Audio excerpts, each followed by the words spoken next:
I was putting things out, and then I took a break for about a year when I was learning, because I started to go, you know what? I want to take a step back and really just like start getting comfortable and like really get good at like churning out good quality music instead of sort of chasing my tail in terms of like, oh shit, like I should put out another song and whatever. So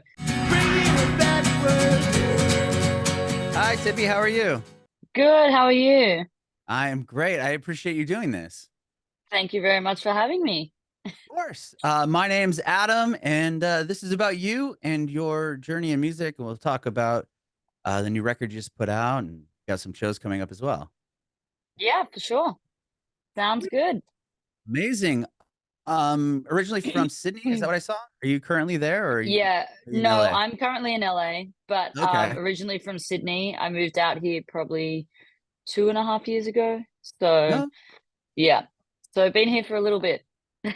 right on. So, Sydney, Yeah. tell me about growing up there. It's definitely a different vibe from LA. Okay.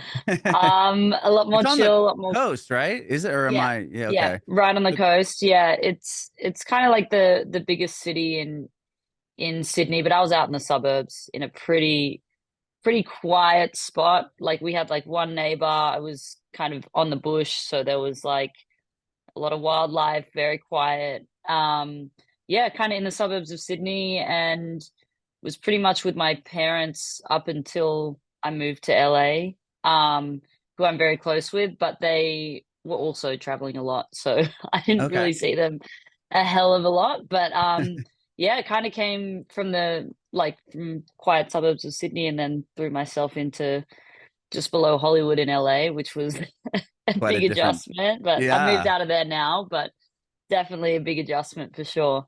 Very cool. Yeah, I'm originally from San Diego, and I recently moved to Nashville, Tennessee, and it's quite different here. I I bet feel it like the is. opposite. Yeah. It's like rural area, and I mean, there's a city there, Yeah. but not nothing like San Diego or LA. So Yeah. And also being so far from the beach. I don't know, like almost every Aussie lives near a beach. So right. I can't imagine living in like a city or a town that's like not drivable to the beach. Yeah, you could get. It's like about maybe I think maybe 6 hours to drive all the way Yeah. down to the bottom of like Alabama, Florida border.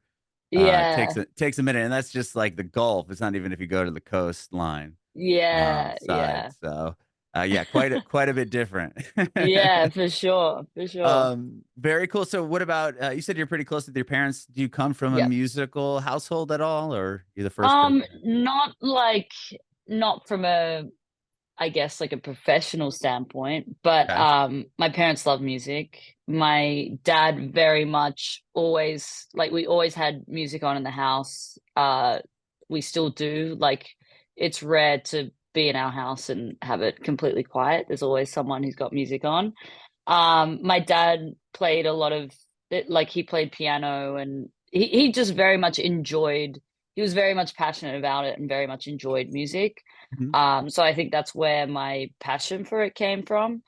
Um, and then, you know, I have a sister, she like started instruments young, and pretty much any instrument she picked up, I picked up as soon as I was able to. So she Oh, is kind she of, older than you?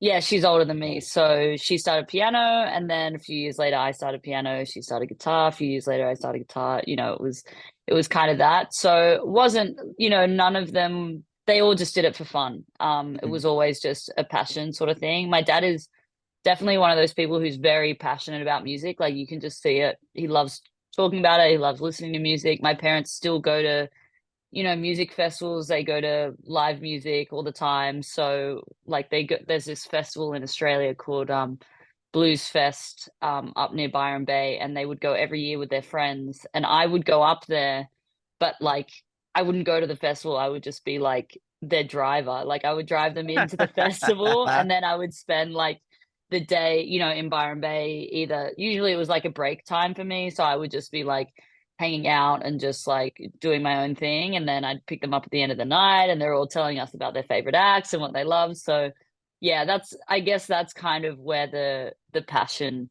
came from. That's cool. Yeah, like you were like their Uber driver almost. So just drop them off, get out, Yeah. come back around. Yeah. Be back to have like a drink with them at the end of the night and hear all their stories. That's cool. That is so cool.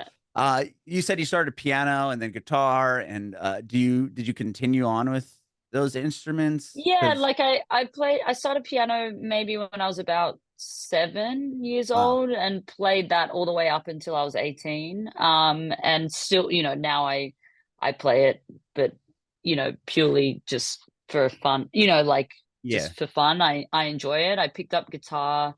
Guitar was more self-taught, so I started that when I was about 12, and continued that until I was 18. And again, like my guitar's sitting next to me, just for fun playing around. And I started drums when I was about 12 or Wow. 13. Yeah, as much as my parents did not like that one as much. Sure. But we had a rule that I would only play.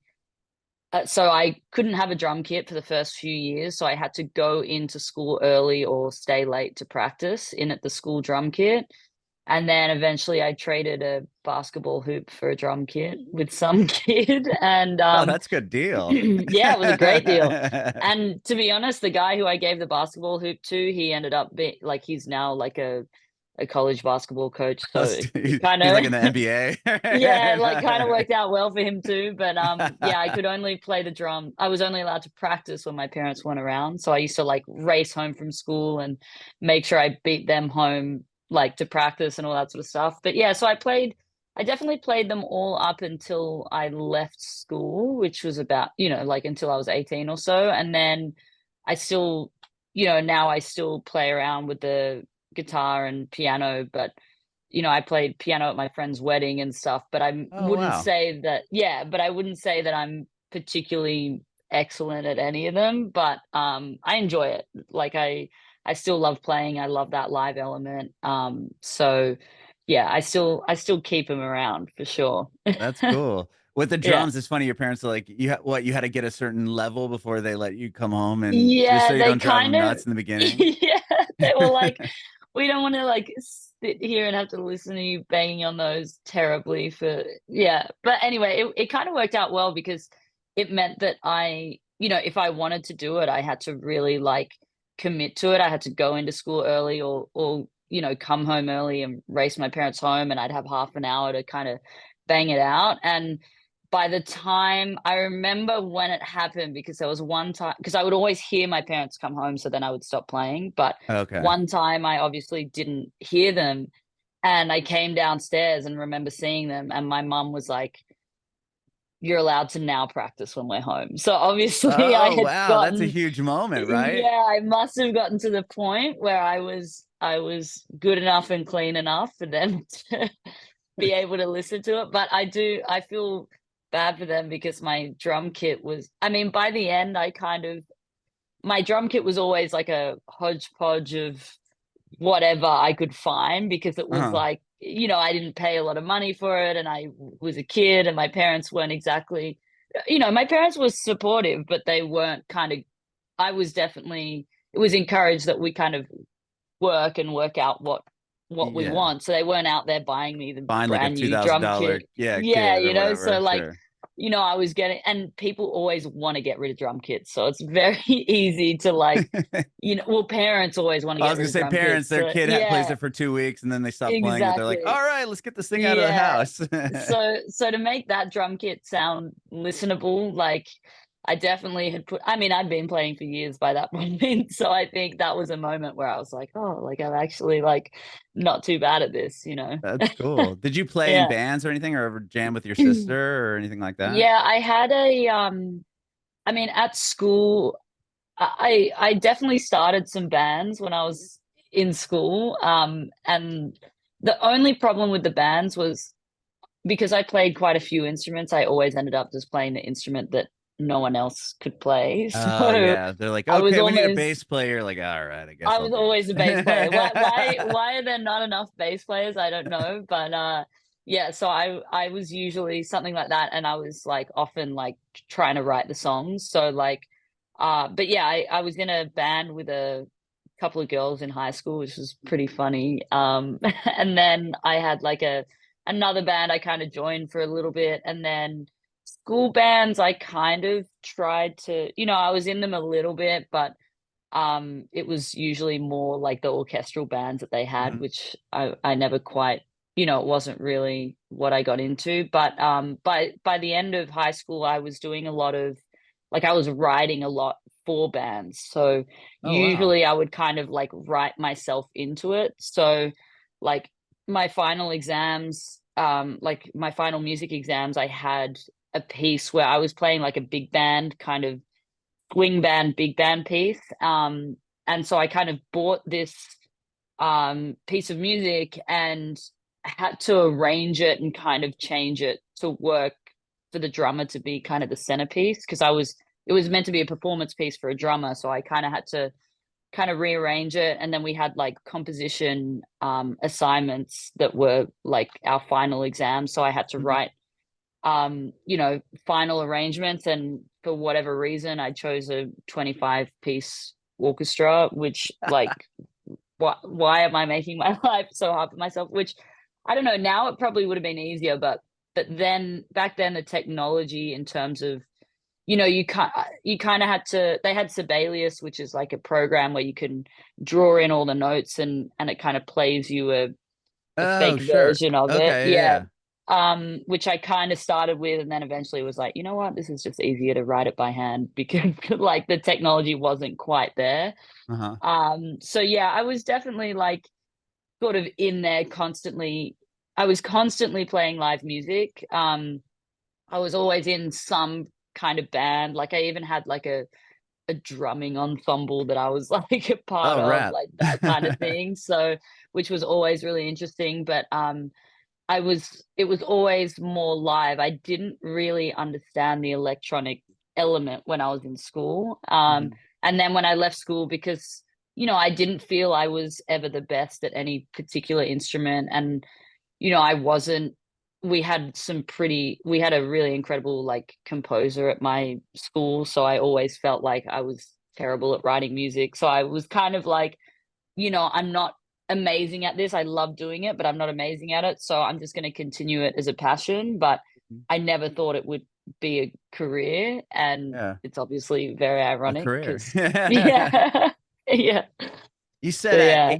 at 18 you stopped like drums and guitar and piano and stuff. Was that after high school, did you go to like university, college or something for Yeah. something completely Yeah. different? Or Yeah. and then I how studied a does electronic music kind of come involved? come into it. Yeah. So I studied a Bachelor of Applied Science, um, which I pretty much came straight out of school and went straight to uni. It was in exercise sports science, so I was essentially wanting to um, do strength and conditioning for elite athletes. That was kind Oh, of wow. that was kind of my goal. Sport was also very big Yeah, I for was gonna me say, when I was were at you an athlete school. as well? Yeah, yeah, very Okay. much so. So I was very busy in high school. I don't Yeah, what did you know. what sports? I mean, obviously you gave away the uh basketball hoop, so Yeah, yeah. Well, and I mean, you can't see how tall I am, but definitely not the height for basketball. I'm like okay. 5'2" on a good day, but yeah, I was so from 3 until 18, I was a ballerina. Oh, wow. Okay. Yeah, so that was pretty serious for me for a long time. Like I was part of the Australian Ballet and I danced at the Opera House, and I kind of had an opportunity when I was about 16 to go full time.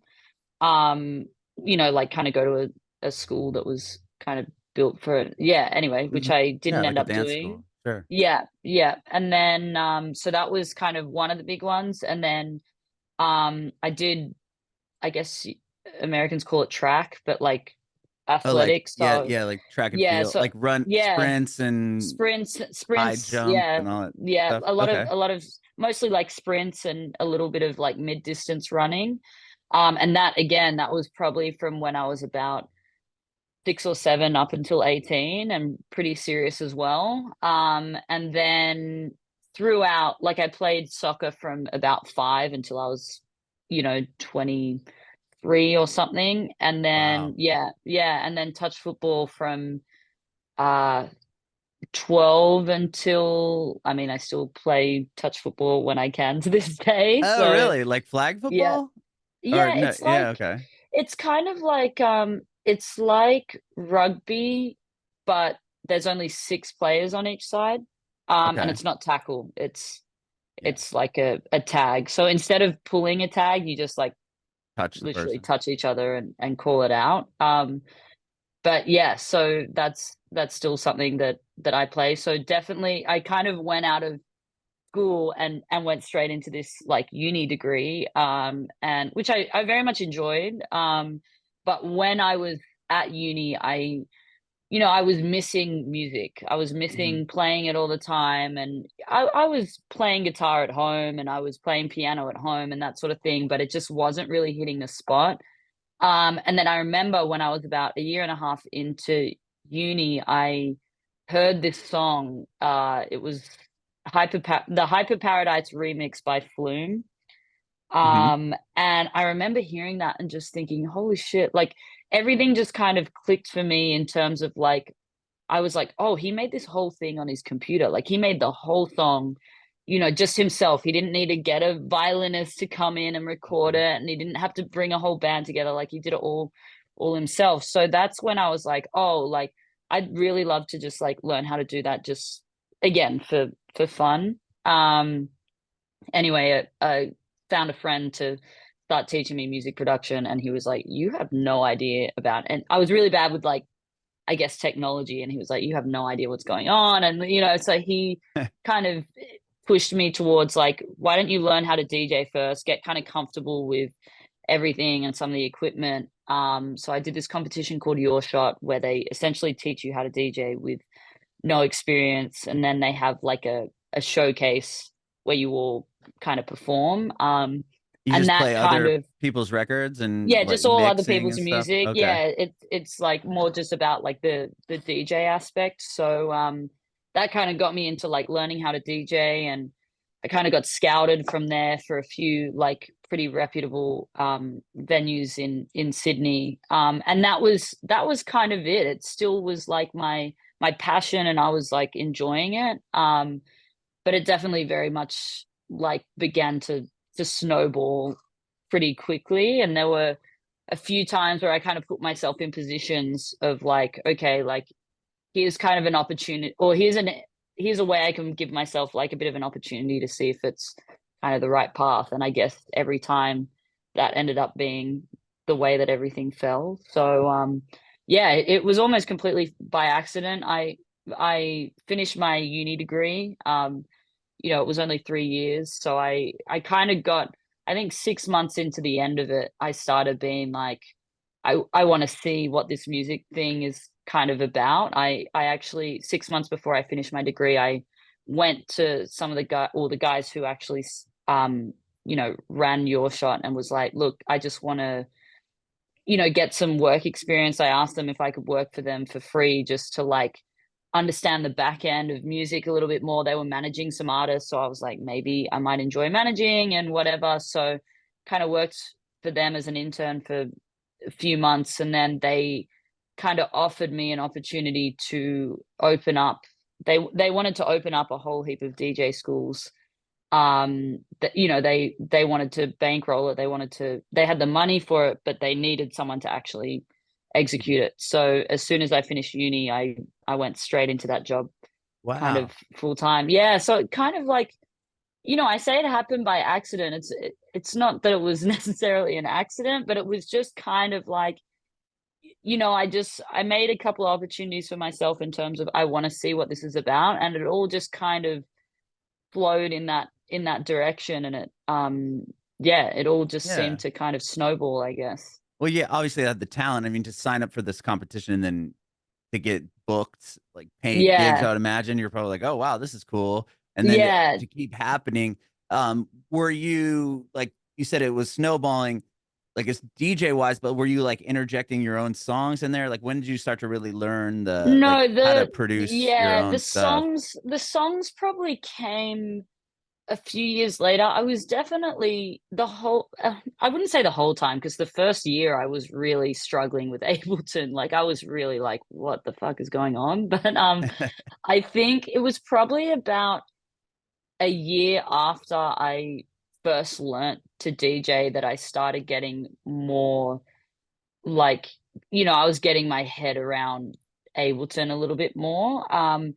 But it was kind of at the start, I was very much just like, I was learning off YouTube. I was going to friends' houses and learning what I could, but I didn't feel like I was really writing music that fit into my sets. It just wasn't up to that standard.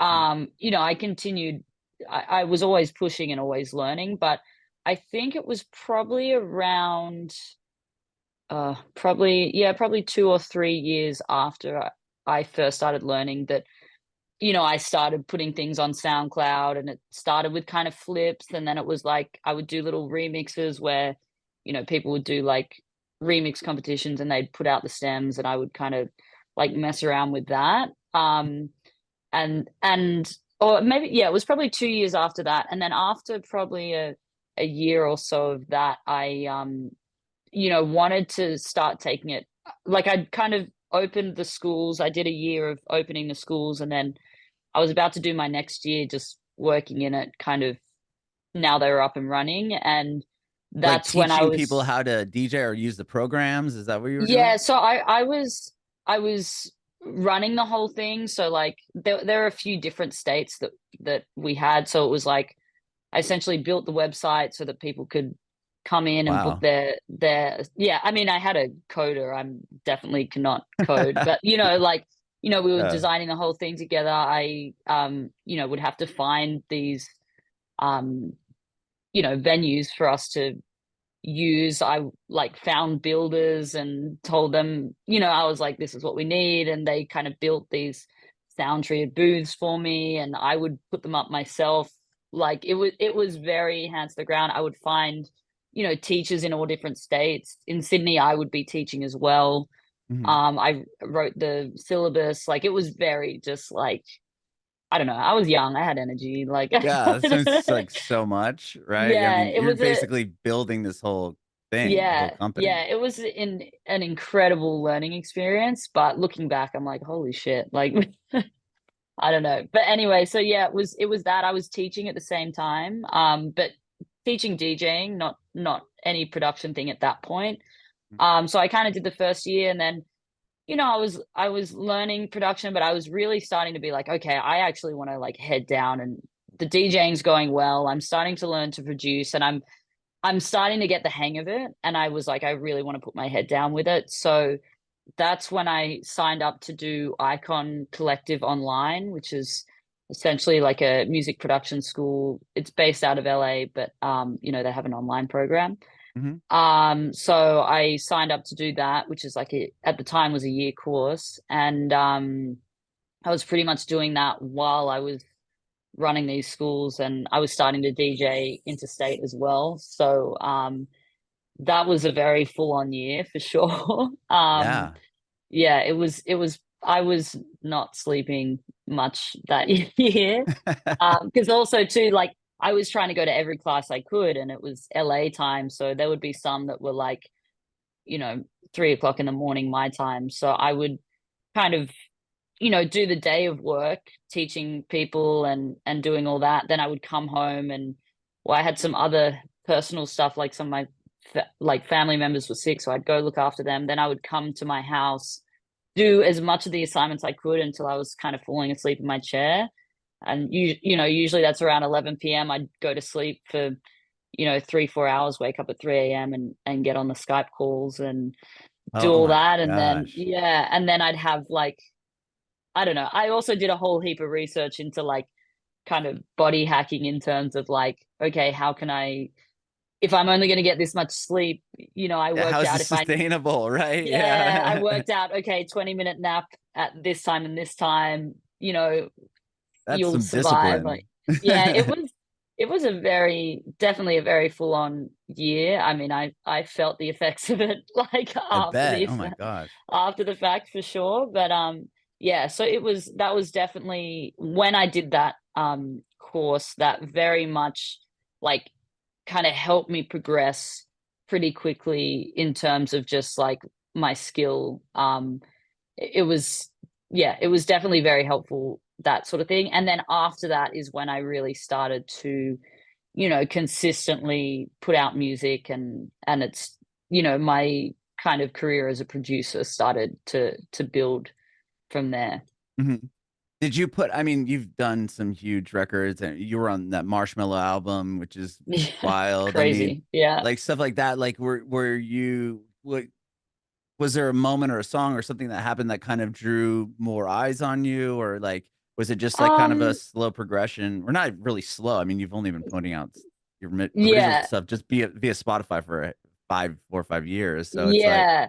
was it Yeah, it was something that kind of kind of, snowballed or? yeah, it was sort of, it did kind of snowball. I think I was putting things out and then I took a break for about a year when I was learning, because I started to go, you know what? I want to take a step back and really just like start getting comfortable and like really get good at like churning out good quality music instead of sort of chasing my tail in terms of like, oh shit, like I should put out another song and whatever. So, that point I really I think after that, when I started putting out music and putting it out more consistently, that's, I would say that's when it started to snowball, but it was, even in that was kind of slow and built up. But I also did some internships for for an engineer, so that also kind of was a big turning point, because I started to see how people were kind of producing music in more of a working environment. Mhm. And it became,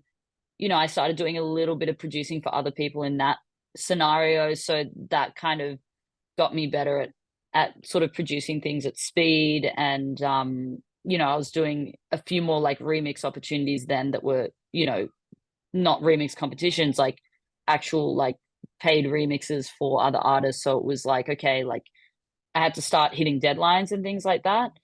So Mhm. that was a bit of a turning point for me. I remember doing I did a remix for the Chainsmokers, and that was, Wow. I think, yeah, I think that was a big turning point for me because it was fairly early for me, and it was very much like, here's the deadline, here's a big opportunity. And at the time, it was like, I didn't have a name for myself, so there's not really an excuse for them to put it out unless it's good enough. Mhm. And they approved it and they liked it, and it went out, and I mixed and mastered it myself. And I remember just being like, okay, like, like it's you're now at that level where you can kind of, I don't know, you're in that kind of professional game now. So that was definitely one of the big turning points for me. And then I think one of the others was also, I mean, an early one was when I was producing music that I felt could fit into my sets. Yeah, just kind You of know, putting it in there in the middle of yeah, and other artists. exactly, and it fits in there. But also another one was when I started, I did a couple of like writing camps in Australia that were, none of it, to be honest, was for any of my music. It was all for like other artists in different genres, whether it was, hip hop or pop or, indie electronic, like it was kind of all over the place. But, Mhm. doing those weeks where I was literally just sitting in the room as the producer, kind of starting every day from scratch with an artist I'd never met in a genre I'd never kind of produced. Those weeks were definitely a big turning point. Um, because it was like I was seeing that I could start producing things from scratch without knowing much about the artist or the genre. I Mhm. didn't really have a lot of things prepared. So I think that was also kind of a moment where I was like, okay, like this is, like me as a professional producer now, I guess. Yeah, yeah. Somebody comes in and you've never written like a pop record or something, and they're like, "Okay, I'm gonna do Yeah. this pop song." You're like, "Well, all right, Yeah, I guess take that's our what we're doing shot. Yeah, today. here we Like, go." yeah. With that Chainsmoker song, I mean, getting that opportunity, did you know like, okay, if they take like this is gonna be a big I mean, for them Moment for to, me? yeah, yeah, like, Yeah. was it like, okay, this could really be the turning point for my career? I don't think I was thinking of it as a career point. I think especially when I was working like I think it was different when I came to LA because it's kind of different stakes, but in Australia I was more just driven on my own, I guess my own development. Hmm. So it's kind of weird because technically it is like an outside validation to be like, oh, like you are good enough or you are at this level or whatever. But at the time, I was just kind of like, I want to do a good job, a good enough job for them to say, like, for them to approve it. Hmm. But I don't think I thought about it in terms of career or snowball or people finding out about me, or it was more I guess, like the skill and the producer part of it that was like, oh, like I'm producing something that's, like high enough quality for them to want to release. Yeah, and like Um, millions of ears and eyes on what you were gonna do, yeah, obviously. I think afterwards is when I started to be like, because it went up on Spotify and, obviously when it's an artist that big, like the plays come with that. And Are, yeah, insane right away, I yeah, would and I imagine. remember like looking at my Spotify, and I think that's when I was like, "Oh shit!" Like like this is like I Huge. I, I don't think it hit me as much, you know, and it was quite early for me, so I didn't really understand how all that stuff worked. And then I saw it happen, and I was just like, "Oh my god!" Like this is like a big thing. Hmm. But I'm also one of those people that I even though people do have their I would like people do have their moments that are kind of like a tipping point. But I'm not a big believer in like one moment or one big thing. I think it's a combination and it's consistency. So I think with that it was like it was a big moment in itself, but it's also just kind of the build up of each moment before and after that I'm kind of thinking about more often than the individual moment. So I think when it happened, it wasn't until it actually got approved, I think, that I was like, or until it actually came out that I was like, okay, like this is really happening. Cause you also don't want to get your hopes up because I'm like, Right. they could And then say something yes and then happens cut and then it, it, yeah, like, nothing, it doesn't go out, right. what do they care about like this like producer in Australia who, like no one knows about, like so Sure. yeah. Wow. Yeah, I know. And then when you do that and you achieve it, you're like, okay, I got this validation, but obviously it's on to the next, or like, where can I Yeah. go from Oh, yeah. there? And yeah, you're just probably Sometimes you looking can't forward. enjoy. You got to be careful to enjoy the moments because often you're on to the next before, like Yeah. as the moment's happening, you're already on the next one. Or you're So just hoping it's not the last, right? exactly. Yeah. Exactly. Which obviously it wasn't for you. And then you move to Los Angeles and then do the Shockwave record with, I mean, No, have that that was featured, or was well, that before? kind of. So I moved. I was working for years to get my US visa to Yeah, I get heard over it's pretty here. difficult. Yeah, after you get the first one, it's a bit easier because you can prove that you're out here and you're paying taxes pretty much. Right, But right. They want to make sure you're giving them some money. exactly. But before that, it's really difficult to kind of build that case up. Anyway, I worked for years to get it with a lot of heartache in between, but finally got it, and I moved January 2020. Got Oh, my wow. Great Yeah, timing. got my first apartment, bought all my furniture, went on my first tour. It was 6 weeks.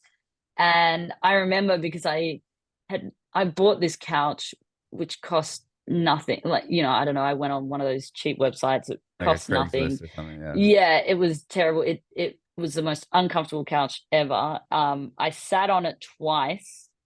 And then after this tour, it was a 6 week stint, and then I had to quickly go home to Australia for 2 weeks and then come back and keep touring. And I went back to Australia with a backpack because I was bringing more stuff from Australia to come back.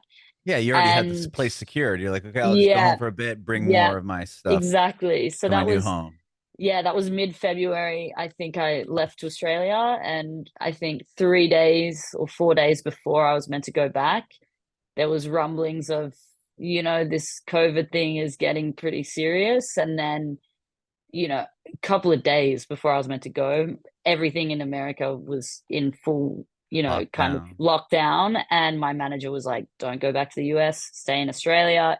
And it hadn't quite hit Australia yet, like we hadn't had that many cases and whatever. Mhm. Anyway, sure enough, he was like, don't come back, just stay in Australia where it's all good and blah, blah, blah. So that was a year and a half that I was in Yeah. Australia. And And what happened to the apartment? It just sat there it vacant? sat there for a few months for sure. And then, a friend of mine in June who was super awesome moved all my stuff into storage and I managed to get out of the lease. And you still have your Um, couch? I got rid of that thing Oh. so quick. I literally listed, like, that was the other thing too. I just bought this furniture and I had to list it all for free because it was like I can't, Jeez. I couldn't store it.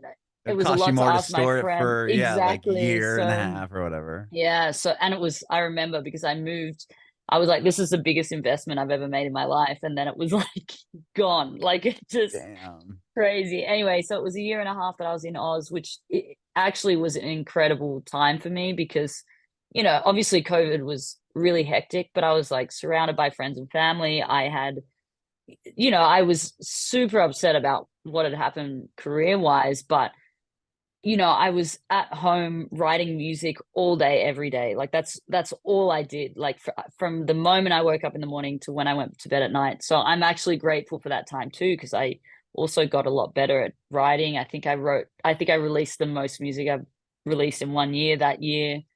But I was there for a year and a half, and then Australia was in a pretty like we essentially locked down the outside world because we had no COVID in Australia. So we were like, no one's allowed in, sort of thing. We had Right, right, strict right. quarantine coming back in. So around June 2021, my visa was about to expire, the visa that I used for 6 weeks. And everything in America was starting to open up. So my management were like, the only way that you can keep this visa at the moment, because the embassies aren't open everywhere, is you have to fly into America and stay here until the embassies open up and you can do an extension on your visa in America. So then I had to get approval from the Australian government to say I'm leaving and I promise I won't come back. Come back.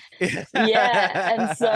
And so then I left for America, and then I was locked in America and couldn't leave America. So then I was locked in America for, I think it was 10 months, and then everything was open again and I could go back to Australia. But it was hectic. So the Marshmallow record happened in between those two times during COVID. So it was during Okay. 2020. I think it was probably a few, maybe a month or two into lockdown, and he FaceTimed me. We've been friends for a long time. So Okay. we met in Sydney probably like 2015 or something. Oh And wow. Okay, you've I known him was a yeah, long, so I yeah. was just a local DJ that, like, a few friends were showing him around and I kind of joined, and then they went off and I was just showing him around Sydney. And I don't know, we became friends, and every time he was kind of over here we just hung out. And but I never pushed product. He saw me when I was just like a local DJ, so kind of, I obviously was progressing, but at no point was I like, hey, like I'm good enough now. I Right, just right, was right. like, if he wants to, like, I get It it, but lasts. also Yeah. like I'm still learning, I'm still, building my thing. So yeah, he pretty much just FaceTimed me randomly Was he wearing during the COVID. helmet? Just No, kidding. he wasn't wearing the helmet. He was I do remember though, he was wearing a very like nice expensive collab shirt that I was Okay. like, You're yo, like, like yeah, that's he that just marshmallow money, exploded around that time, right? Yeah, I yeah. mean, he was always And his big, but it was house, like that's that yeah, his Fortnite house money. was incredible. Exactly. His house was incredible. And I was just like, yo, anyway, so he FaceTimed me and he was like, hey, what are you up to? I was like, oh, just COVID things, just like sitting in my studio writing nonstop. And he was like, I'm writing an album, and, I was wondering if you were keen to work on something together. And I was like, oh, I think I'm too busy, but, we'll see. Damn. No, I'm kidding. I'm kidding. I'm Oh, kidding. I But was like, yeah, whoa, yeah, no, but savage. You're like, yeah, I don't yeah, know, no, man. no, no, no. Yeah, so I was like, yeah, like, I'll get some ideas together. And I remember freaking out about those ideas. I was just like, yeah, I was just stressing because I was like, I want there to be something good enough for him to want to work on. And, sure enough, I sent him some ideas and he picked the one I thought he would like. And yeah, it was a pretty quick and easy process. And then we finished it pretty quick, and then it sat there, and for months and months and months, nothing happened with it. And I was like, it's just never going to come out. There's never going to be an album. It's never going to be on there. And then literally probably a week before release, I start getting all these contracts and this and that. And I was like, oh shit, like this is like It's happening. So yeah, it was a pretty like cool experience. And just like, I don't know, very strange because like, you meet someone, would have been like probably 6 years between when we first met and when this song came out, which you never know how things are going to work out. Or, when I met him, I didn't know that he was going to be this, big dude. He was just a nice guy. And I wanted to, anytime people came to Sydney, I was like, yeah, let me show you around. Like, if you're traveling the world and you don't know a city, it's so nice to just have a local to be like, Yeah, have someone these are the there. spots and Sure. this is fun. So yeah, it was then pretty years wild. later people are dressing up like him for Halloween. I mean, it was like Yeah. insane. Oh my God. When we went into it was Halloween, probably 2021 or 2021. And I went in to buy a costume or something, and there was like a whole marshmallow wall. And I was like, crazy. This is ridiculous. Like, this is insane. So yeah, and still, like he's always been so awesome. No matter, he's been the same to me, no matter how, big, massive or small he was, like he always was the same. So it's really nice to also see that on that level too. Yeah. Did that open up a lot of other opportunities for you, or is it just like, oh, that happened? Yeah, I mean, I think it was definitely like a legitimizer for sure. And yeah, I think it also like, it was weird because like, I don't know, I didn't think that song for me was a song that I was really unsure about. I was like, I don't think that I've done a very good job here, like it's ironic that it's the ones that you don't think are that great that end up doing well, and the ones that you're so passionate about that no one like gives a shit about. But yeah, that one I was really unsure about. And I remember I was on a bus tour, and the album got nominated for a Grammy. And it was, which was crazy. And again, I was like, this one, like it was this one and not this one that I thought was amazing, but it was this one. But it's obviously still like a great track and lots of people love it. It's just, I don't know, I think when you're writing it, you become disillusioned with it a little bit. So I didn't think that would necessarily be part of a bigger project that would amount to so much. But I think part of that whole process, I have a big sort of, I guess Australia has this bit of a culture. It's called tall poppy syndrome, where you kind of like, you almost don't talk yourself up, and you have to be, there's this whole modesty to it where it's like, okay, like, yeah, okay, you're doing this, but you're not that great kind of thing, which can be, obviously it's good at keeping people modest, but there's a lot of negatives that come with that. And, I found at the time I was very much making excuses of like, oh yeah, like it's a Grammy nom, but it's the album and it's not really you. And, like there was a lot of that kind of mentality that I had at the time. And, looking back, I was like, I had to start shifting my perspective back to this whole, like, it's a combination of everything, like it's not necessarily like, it's not how you're allowed to be like proud of the fact that things are going well, you like, don't have to be humble about it. Like, oh no, it is what it's like celebrate that shit. That's awesome. Exactly. Like learn to celebrate, like, and I think in that, not in that moment necessarily, but a little while later, I was like, that was when I actually celebrated probably the fact that I had collabed with him and we had written a song. I think you're head down and you're getting it done. And like you said, like you're on to the next. And I think when that whole Grammy situation came up and I heard myself being like, oh, but yeah, it's not really, like I started to kind of check myself and be like, hang on, take a step back and like, be proud of yourself for what you've done and how far you've kind of come. So 100%. yeah, it was definitely an interesting moment for me in my career for sure. Wow. Well, you've got a new song out that you just released, I believe. What, a few weeks ago, a month ago at now. I want to talk to you about that. Well, just tell me about that song, and then we'll talk about the shows you have coming up and Is it let you go. the Smoke and Sip or is Yeah, the it Smoke and Sip. I think that's the Smoke one. and Sip? That's the newest one I've got. Do you have Yeah. another one that No, hasn't dropped there yet? is. I mean, there's a new one coming out in, I don't know what date it is, in a couple of weeks. Okay. Yeah, but yeah, Smoke and Sip came out yeah, probably only 2 or maybe 3 weeks ago. I don't know. But yeah, Yeah, end of that's been February, really I think, right? yeah, that one's been really fun because it's kind of linked to this whole, I'm doing a tour at the moment with the Smokeland Boys, which is the Smoke and Sip tour. And, we were writing, it was kind of all coming together. We knew we were kind of writing a song. We knew we wanted to do the tour together. Um, and it's funny because the song started, I mean, the bones of it was the same. It was just kind of this top line we had. Originally, we just kind of had like not much of a vocal in there. And as we started to we started to see each other more, we started to get to know each other. This was before the tour. And, I think once you start to get a feel for each other, you start to get a little bit more comfortable with just like throwing the ideas out there and being a little bit more like, open to that sort of stuff. So we wrote the track and I was like, I know this is a good track, but like it doesn't have that thing that really like, makes it ours. And so, I started going, guys, we need a rapper on this. We need like something, something in there. And they straight away, their first person was Prob Cause, who's the rapper on the album.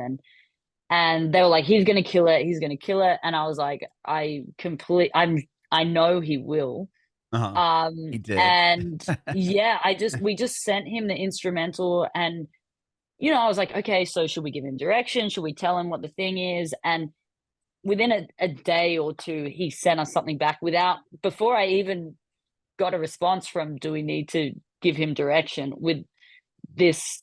It was the first verse and the chorus, and it was almost like you just fit it in there and everything works, everything fits, no notes. It was just like, it was just great. So then we were like, all right, like, can we get a second verse? And he, same thing, second verse, just literally no notes, like it slotted perfectly in there, and it was great. So yeah, we kind of, that the actual track was a bit of a longer process, I think, because we kind of started it when we were all in the middle of touring, so it was kind of back and forth. And again, we didn't know each other as well, so I was a little reluctant to send it back without doing a lot of work on it. Mhm. And then after we got to know each other, we got so much more confident with just like, oh, like if you only have half an hour to do something and send it back, that's okay. Just do the half an hour and send it back. You don't have to sit on it for days and make all this progress. So once we started flicking it back and forth like that, and we started doing more like Zoom sessions on it together, it really like started to move. And I remember I was doing some of my tracks I mix and master myself, and some I have an engineer, Dino, who just like is one of the most incredible engineers I've ever heard, especially in our space. But I was like, this needs that treatment. I definitely can't do this like justice like he can. And Mhm. so I was touring Australia and New Zealand at the time. We're sending it back and forth. We were talking about it, and he sent me like a final master with all these tweaks that we'd done and whatever. And I was literally on a beach in Waiheke Island, New Zealand, which is like this beautiful area. I mean, New Zealand's just beautiful anyway. I'd just done a couple of shows and was taking a few days off. And I was literally standing on the beach going on a on a walk because I was like, I just need a break. And I got this message and I was like, all right, AirPods in, listening to it on the beach. And I just like, it was like the best moment. I was like, it sounds fucking amazing. Like it sounds awesome. And I also was in that, I wasn't sitting in the studio. I was like listening to it as just like a listener. And it was, Yeah. yeah, Just like it something was, you'd throw up on like, yeah, like a Spotify yeah, song. yeah. So it was like a really like awesome moment just to like hear it in that way too. And I think also at the time I was pretty burnt out. I was pretty exhausted. I'd been touring nonstop for almost 6 months. So I was just like, oh, and then I heard that song and I was like, it just like, I don't know, it was a very cool moment and kind of gave me the energy for, the next year and got, it gave me something to be really excited about. And then yeah, we started the tour, I think before we released the track, and from the first show, I was like, oh, this is going to be super fun. And honestly, it has been the tours so like the shows so far, especially like when we do the full on back to back sets at festivals, is just like the most fun I've ever had on stage. Like it's just like you're there with mates, like we're kind of we don't really plan it. We have an intro and then we just kind of, throw songs out there, and which seems so scary, but for whatever reason, we just click and it just works. We're kind of on each other's vibe. And it's so fun that way too, because it's like, I don't know what they're going to play. And then they'll Oh, play and you something and jump I'll back be and like, forth. yeah, we jump back and Oh, forth, and wow. That's they'll rad. play something and I'll be like, I'm reacting as if I'm in the crowd because I'm like, Oh, like I damn. just get Yeah. Right. excited, Right. like, or if it's a song that, now we've played a few, I get familiar with, I get really excited about it because I like know what's coming. And, like that whole, when we first started was really fun. And then when we got to put the track out together, like it's just like, I haven't really had that experience before where it's like, you're with your mates, you're playing it together and you're on this kind of journey, like this journey together. Like it's a really like in a career that can be really lonely, like it is like so nice to have that moment with people. And that kind of closeness. And yeah, and then we also, like when we were on tour, we actually shot the music video. We have this like kind of music video out on Instagram and things like that, and we did it with Colin, with Probcore.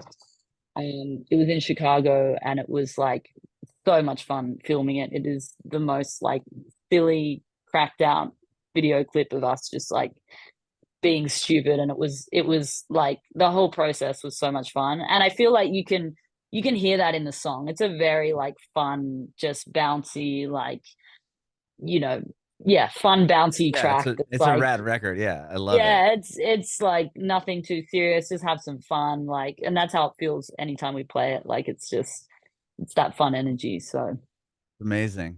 Well, I yeah. appreciate your time, Sippy. Thank you so much for doing this. Thank you so much. Yeah, I have one more quick question for you. I want to know if Yeah. you have any advice for aspiring artists. Um, hmm. I would probably say um focus on the long term and stay consistent. It's a long journey and it's a long journey. Keep your head down and focus on the long term. Don't get too caught up in the nitty gritty of it all. And a big one is don't compare yourself to others. Don't look at others. Do your own thing and be confident in that. Because in the long run, that's what's gonna work out in the long run. Bringing it back.